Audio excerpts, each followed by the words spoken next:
ಎಲ್ಲಾ ಹಾನಿಯಿಂದ ಕೂದಲನ್ನು ರಕ್ಷಿಸುತ್ತೆ. ಬರೀ Amrit noni reach root premium hair oil. ಈಗ ಪ್ರಜ್ವಲ್ ರೇವಣ್ಣ ಅವರು ಹೇಗೆ ಅವರು 3,000 ಜನ ಹುಡುಗಿರನ್ನ ಹರಾಜ್ ಮಾಡಿದ್ದಾರೆ ಅಂತ ನಮಗೆ ಮೀಡಿಯಾದಲ್ಲೆಲ್ಲ ನಾವು ನೋಡ್ತಾ ಇದ್ದೀವಿ. ಸೊ ಅವ್ರು ಪ್ರೆಸೆಂಟ್ ಈಗ MP ಕ್ಯಾಂಡಿಡೇಟ್ ಕೂಡ ಆಗಿದ್ದಾರೆ. ಸೊ ಕುಮಾರಸ್ವಾಮಿ ಅವ್ರು ಹೇಳ್ತಾರೆ ನಾವು ಬೇರೆ ಬೇರೆ ಬೇರೆ ಕುಟುಂಬದಲ್ಲಿ ಇದ್ದೀವಿ, ನಾವು ಒಟ್ಟಿಗೆ ಇಲ್ಲ ಅಂತ. ಹೇಗೆ ಅವ್ರು ಆ ಥರ ಸ್ಟೇಟ್ಮೆಂಟ್ ಕೊಡ್ತಾರೆ? ಅವರು ಕೂಡ ಒಬ್ಬರು ರಾಜ್ಯಾಧ್ಯಕ್ಷರಾಗಿದ್ದಾರೆ, ಅವರಪ್ಪ ಕೂಡ ಒಬ್ಬರು ರಾಷ್ಟ್ರಾಧ್ಯಕ್ಷರಾಗಿದ್ದಾರೆ JDS ಮತ್ತು BJP ಒಂದು ಪಕ್ಷದಲ್ಲಿ. ಹಾಗಿರಬೇಕಾದ್ರೆ ಅವ್ರನ್ನ ಈ ಥರ ಒಂದು ಕೃತ್ಯ ಮಾಡಿದ್ದಾರೆ ಅವರು ಅಂತ ಅಂದಮೇಲೆ ಅವ್ರಿಗೆ ಹೇಗೆ ಅವರು ಒಂದು ಕ್ಯಾಂಡಿಡೇಟ್ ಆಗಿ ಸೀಟ್ ಕೊಟ್ಟರು? ಫಸ್ಟ್ ಆಫ್ ಆಲ್ ಈ ಥರ ಲೀಡರ್ಸ್ಗಳು ನಮ್ಮ ದೇಶಕ್ಕೆ ಬೇಕಾ?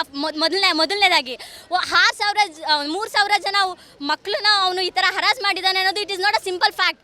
ಇದಕ್ಕೆ ಅವ್ನ ಅರೆಸ್ಟ್ ಆಗಲೇಬೇಕು. ಈಗ ಅವ್ರು ಜರ್ಮನಿಗೆ ಓಡೋಗಿರೋದು ಅದು ಕೂಡ ಪ್ಲ್ಯಾನ್ ಅಂತಲೇ ಅನಿಸುತ್ತೆ. ಅವ್ರ ಸೋದರ ಮಾವ ಸತ್ತಿದ್ದಾರೆ, ಅವ್ರ ದಫನ್ ಕೂಡ ಆಗಿಲ್ಲ. ಅಂಥದ್ರಲ್ಲಿ ಅವ್ರ ಮಧ್ಯರಾತ್ರಿಯಲ್ಲಿ ಹೋಗೋ ಅವಶ್ಯಕತೆ ಏನಿತ್ತು? ಜರ್ಮನಿಗೆ ಹೋಗೋ ಅವಶ್ಯಕತೆ ಏನಿದೆ? ಸೊ ಇದಕ್ಕೋಸ್ಕರ ಅವ್ರು ಅರೆಸ್ಟ್ ಆಗಲೇಬೇಕು. ಅದಕ್ಕೋಸ್ಕರ ನಾವು ಪ್ರೊಟೆಸ್ಟ್ ಮಾಡ್ತಿದ್ದೀವಿ. ಇವತ್ತು ನಮಗಾಗಿದೆ, ನಾಳೆ ಬೇರೆ ಕಡೆ ಹೆಣ್ಮಕ್ಳಿಗೂ ಕೂಡ ಇದಾಗುತ್ತೆ. ಬೇರೆ ಸ್ಟೂಡೆಂಟ್ಸು ಬೇರೆ ಬೇರೆ ಊರುಗಳಿಂದ ಬಂದು ಓದ್ತಿದ್ದಾರೆ. ಅವ್ರದ್ದು ವೀಡಿಯೋಸ್ನೆಲ್ಲ ಇಟ್ಕೊಂಡು ಇವನ್ ಒಂದು ಅಕಾರ್ಡಿಂಗ್ ಟು ನಮ್ಮ ಕಾನ್ಸ್ಟಿಟ್ಯೂಷನ್ ಅಂತ ಬಂದರೂ ಕೂಡ ಒಂದು ಹುಡುಗಿ ಕನ್ಸೆಂಟ್ ಇಲ್ದಿರ ಯಾವುದೇ ಥರ ಒಂದು ಸೆಮಿ ನ್ಯೂಡ್ ಅಥವಾ ನ್ಯೂಡ್ ಫೋಟೋಸ್ ಆಗಲಿ ವೀಡಿಯೋಸ್ ಆಗಲಿ ಯಾವುದೇ ಮೀಡಿಯಾಕ್ಕೂ ಕೂಡ ಬಿಡೋಂಗಿಲ್ಲ. That is very illegal and offence. ಅಂಥವ್ರು ಅರೆಸ್ಟ್ ಆಗಲೇಬೇಕು. And it is non bailable ಕೂಡ, ಅದಕ್ಕೆ ಬೇಲೆ ಇಲ್ಲ. ಅಂಥದ್ದಲ್ಲಿ ಅವನು ಹೇಗೆ ಅವರು ಜರ್ಮನಿಗೆ ಕಳಿಸಿದ್ದಾರೆ, he have to come back and he must be in the jail. So ಇದಕ್ಕೋಸ್ಕರ ನಾವು ಪ್ರೊಟೆಸ್ಟ್ ಮಾಡ್ತಾ ಇದ್ದೀವಿ. So we need all your support. Thank you. ಏನು ಮನವಿ ಮಾಡ್ಕೊಳ್ತೀವಿ ಸರ್ಕಾರದ ಹತ್ರ? ಯಾಕಂದರೆ ಸರ್ಕಾರ ಕೂಡ ಒಂದು ಕಡೆ ಎಲ್ಲ ಪ್ರಯತ್ನ ಮಾಡ್ತಾ ಇದೆ, SIT ರಚನೆ ಮಾಡಿದೆ. ಆದರೂ ಕೂಡ ಎಲ್ಲೋ ಒಂದು ಕಡೆ ಮೇಲೆ ಬಂದಿರೋ ತಂದೆ ಆಗಲಿ ಅಥವಾ ಇವರು ಕೂಡ ಬಂಧನ ಆಗ್ತಿಲ್ಲ.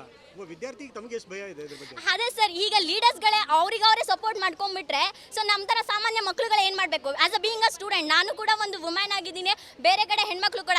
ಲೀಡರ್ಸ್ಗಳು ಅವ್ರ ಗವರ್ನಮೆಂಟ್ ಯಾವುದೇ ಥರ ಸೀರಿಯಸ್ ಆಕ್ಷನ್ ತಗೊಳ್ದೆ ಅವರಿಗೆ ಈ ಥರ ಮಾಡಿದ್ರೆ ನಾಳೆ ದಿನ ನಮ್ಮ ದೇಶನ ಅವ್ರ ಕೈ ಕೊಟ್ಟರೆ ಏನು ಬೆಳೆಸ್ತಾರೆ ಅವ್ರು ನಮ್ಮ ದೇಶನ? ನನ್ನ ಜೀವನದಲ್ಲಿ ನಾನು ಮಾತ್ರವಲ್ಲ, ನನ್ನ ಕೂದಲು ಕೂಡ ಆಗಿರ್ಬೇಕು ಸ್ಟ್ರಾಂಗ್ ಅಂಡ್ ಸ್ಟೈಲಿಶ್. ಬರೀ Amrit noni reach root premium hair oil ನೊಂದಿಗೆ.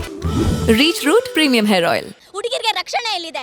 ಯಾವುದಾದ್ರೂ ಒಂದು ಏನಾದರೂ ಆದ್ರೆ ಜಾತಿ ಧರ್ಮ ತಗೊಂಡು ಬಂದ್ರೆ ಅವರು ಎಷ್ಟು ಜಗಳ ಮಾಡ್ತಾರೆ, ಅಷ್ಟು ಪ್ರೊಟೆಸ್ಟ್ ಮಾಡ್ತಾರೆ ಅಲ್ವಾ?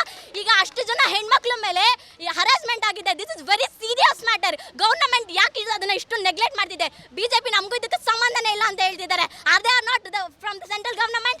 Y they are not taking the action? ಅವನ ಜರ್ಮನಿಯಿಂದ ಕಳ್ಸೋದೇನೋ ಅವರಿಗೆ ಮ್ಯಾಟರ್ ಅಲ್ಲ. That is not a matter. ಅವ್ರು ಆನ್ ದ ಸ್ಪಾಟ್ ನ ಫ್ಲೈಟ್ ಬುಕ್ ಮಾಡಿ ಕರೆಸ್ಬೋದು. Why they are hiding it? ಯಾಕೆ ಹೈಡ್ ಮಾಡ್ತಿದ್ದಾರೆ ಅವರು? ಹಿ ಹ್ಯಾವ್ ಟು ಕಮ್ ಅಂತ ನಾನು ಹೇಳ್ತಾ ಇದ್ದೀನಿ. ಅನುಕ್ಷಣದ ಸುದ್ದಿಗಳಿಗಾಗಿ ವಿಸ್ತಾರ ನ್ಯೂಸ್ ಯೂಟ್ಯೂಬ್ ಚಾನೆಲ್ ಸಬ್ಸ್ಕ್ರೈಬ್ ಮಾಡಿ. ಹೊಸ ಸುದ್ದಿಗಳ ನೋಟಿಫಿಕೇಶನ್ಗಾಗಿ ಬೆಲ್ ಐಕಾನ್ ಕ್ಲಿಕ್ ಮಾಡಿ. ಲೇಟೆಸ್ಟ್ ಅಪ್ಡೇಟ್ಸ್ಗಾಗಿ www.vistaranews.com ವೆಬ್ಸೈಟ್ಗೆ ವಿಸಿಟ್ ಮಾಡಿ. ಅಂಗೈಯಲ್ಲೇ ಜಗತ್ತಿನ ಸುದ್ದಿ ತಿಳಿಯಲು ವಿಸ್ತಾರ ನ್ಯೂಸ್ ಕನ್ನಡ ಆಪ್ ಡೌನ್ಲೋಡ್ ಮಾಡಿ.